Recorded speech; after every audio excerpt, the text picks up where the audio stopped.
शिमला नगर निगम ने पर्यावरण के प्रति अपनी प्रतिबद्धता को दर्शाते हुए एक नई और सराहनीय पहल की है। अब शहर की सड़कों और पार्कों में पर्यटकों व स्थानीय लोगों को देवदार की लकड़ियों से बने सुंदर व आरामदायक बेंच पर बैठने की सुविधा मिलेगी।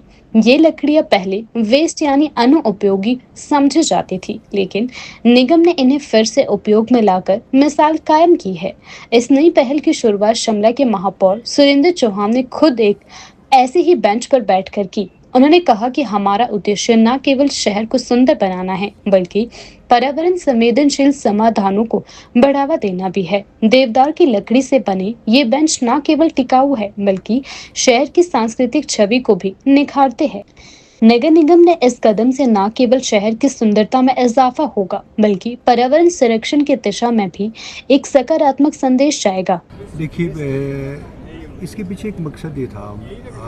मैंने ये काफ़ी समय से देखा कि जो हमारा वेस्ट लकड़ है जंगल में पड़ा है, या डिज़ास्टर में बहुत सारे पेड़ गिर गए थे, या हिमाचल प्रदेश में भी, शिमला में भी जगह जगह पेड़ बहुत गिरे थे, और वो वेस्ट लकड़ वैसे ही ख़राब हो जाती थी, कई जगह सड़ भी रही थी। हमने एक उस पर पहल करने की मैंने एक प्रयास किया कि आप इसको बैठने के लिए, इसमें लकड़ का देवदार की लकड़ है ये, जो एक बहुत ही शिमला की पहचान है देवदार।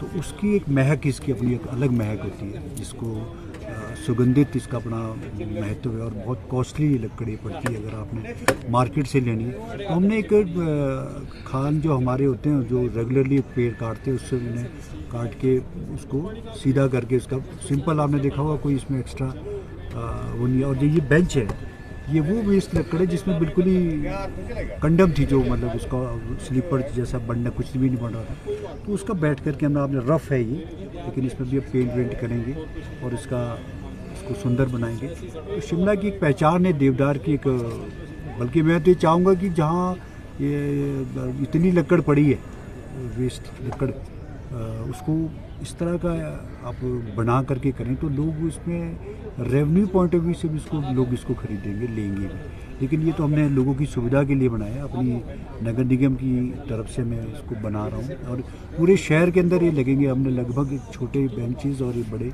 250 से 300 तक बना दिए हैं, जिसको मैं अलग अलग जगह पे हम लगाएंगे, जहाँ जहाँ लोकेशंस होगी। एक आपने यहाँ देखा, एक जोधा निवास में लगाएंगे, और माल रोड से अप टू छोटा शिमला, और इधर से समर हिल की तरफ को जाखूब में, बीच बीच जगह जहाँ पर ये पॉइंट्स लग सकते हैं। बहुत खड़ी चढ़ाई जहाँ होती है, क्योंकि स्पेस भी बहुत कम घेरते हैं। तो इसके पीछे यही मंशा है कि एक शिमला की एक पहचान है देवदार, उसकी सुंदरता को और ब्यूटिफिकेशन के लिए और टूरिज़्म को अट्रैक्ट करने के लिए हमारा एक पहल है। मैं आपकी बात से बिल्कुल सहमत हूँ।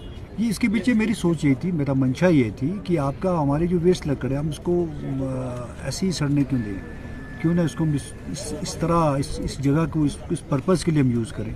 तो मैं तो चाहता हूँ कि हिमाचल प्रदेश में करोड़ों रुपए की लकड़ ऐसे सब बरसात में गिरते हैं पेड़, जो वेस्ट पड़े होते हैं। तो सरकार की सोर्स ऑफ इनकम भी हो सकता है। मैं पत्र भी लिखूँगा, गवर्नमेंट को भी पत्र लिखेंगे कि जहाँ हमारी लकड़ी ऐसे पड़ी है और उसका कोई यूज़ नहीं हो रहा है, जो एक तो लकड़ ऑक्शन हो जाती है, पूरी स्लिपर्स और पेड़ तो चले जाते हैं, लेकिन ये तो वो लकड़ है जो बिल्कुल कहीं काम ही नहीं आनी है। इसका हम यूटिलाइज़ कर सकते हैं। अगर इसको हम बड़े लेवल पे, इसको प्रदेश के लेवल पे इसको करें, तो ये बहुत बड़ा एसेट आपके लिए बन सकता है, और करोड़ों रुपए की इसमें इनकम भी हो सकती है, मेरा ऐसा मानना है। तो एक मैं पत्र के माध्यम से भी माननीय मुख्यमंत्री से भी निवेदन करूंगा, और मैंने ये मामला उनके ध्यानार्थ भी लाया था कि ये आप ऐसा हम करने जा रहे हैं। तो उन्होंने कहा कि अच्छी बात है, आप शिमला की ब्यूटिफिकेशन के लिए करें, तो सरकार को भी हम इसमें पत्र लिखेंगे।